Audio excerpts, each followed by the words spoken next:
every business transaction and does not permit a person to intentionally deceive another person through false representation or concealments. To sustain a civil action for fraud and deceit based on a misrepresentation must be a statement of fact that was untrue and known to be untrue by the person making it.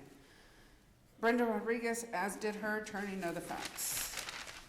She stated on the stand were untrue because we did a walkthrough of the office 3 months before the trial. I showed them exactly how the accident happened and how I fell. They misrepresented the facts. To this day, the left side of the room is the dentist side. The dental assistants are allowed to go behind the chair. How else are they supposed to wipe the hoses and change the tips for the next patient when the delivery system is directly behind the patient chair? In good faith, I released Dr. Jaffarnia from testifying as my witness, since Lisette Johnson would be able to give the same testimony as my witness would. I didn't think he was going to be here, so I'll use his name. Mr. Corso, because I feel funny saying he. Mr. Fine. Corso, the only reason I released Dr. Jaffarnia was because I was going to use his witness, Lisette Johnson. The day before the trial, I get an email if I will excuse Lisette Johnson from the trial tomorrow because her daughter is sick and she has to work. I called the office. I asked, which one is it? Is the daughter sick or is she going to work? Because if she's going to work, then she can still come to the trial. She didn't show up to the trial. He didn't call and ask permission for the other 3 witnesses that didn't show up to the trial.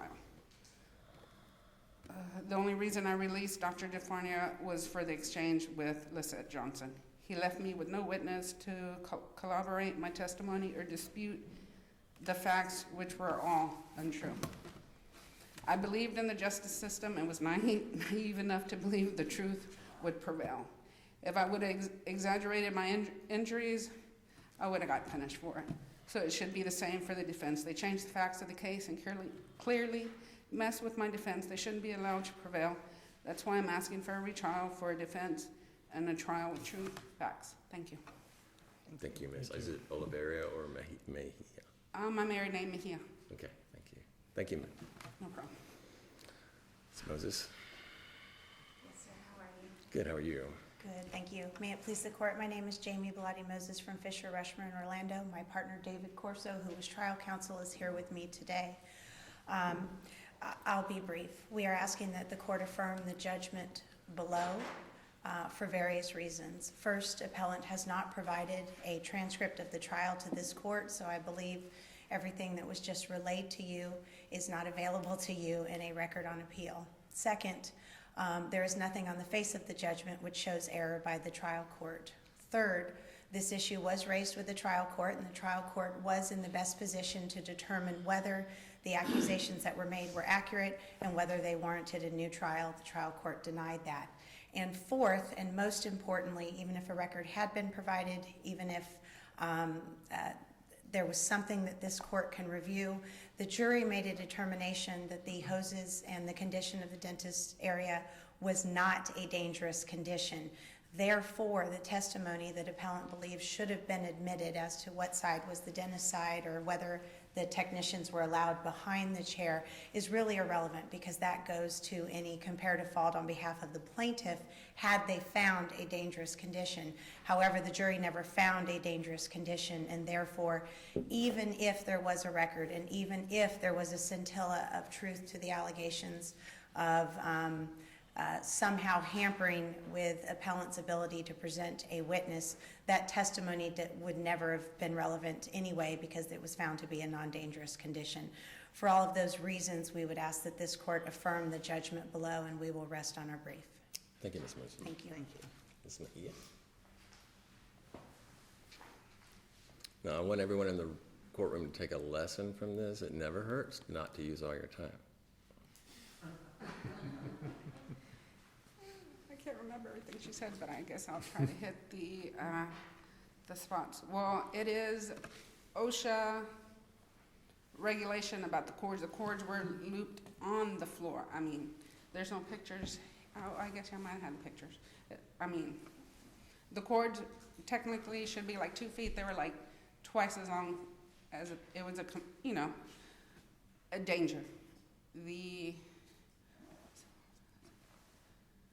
number one accidents are trip and falls and it was a clear danger, the cords being looped on the floor. So I think that's it. Like I said, I talked too fast and I couldn't remember everything. That's okay. But the highlight is it was a danger. And And the facts. We have your brief also. Okay, so and the. We've read that.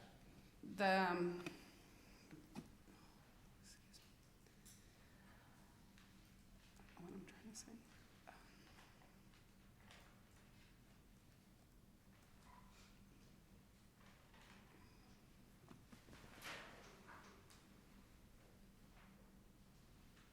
don't know what I'm trying to say.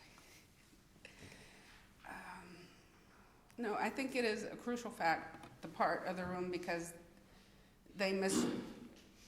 if the jury would have had the facts right, then they probably went on my side, but they turned everything around. Oh, what? Yes. Okay, I just want a fair trial, that's the Okay. point. All right. Thank you, Thank Mrs. you. Reed. Thank you. Thank you both very much.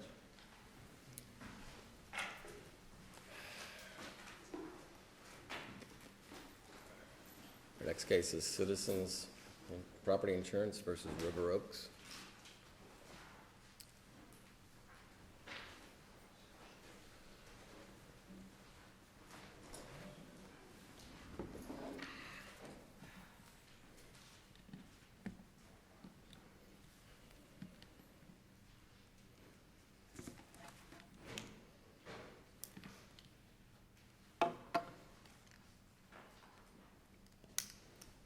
May it please the court, Kara Rockenbach on behalf of citizens. I'd like to reserve 3 minutes for rebuttal. Sure, Ms. Rock. And this appeal has a cross appeal as well.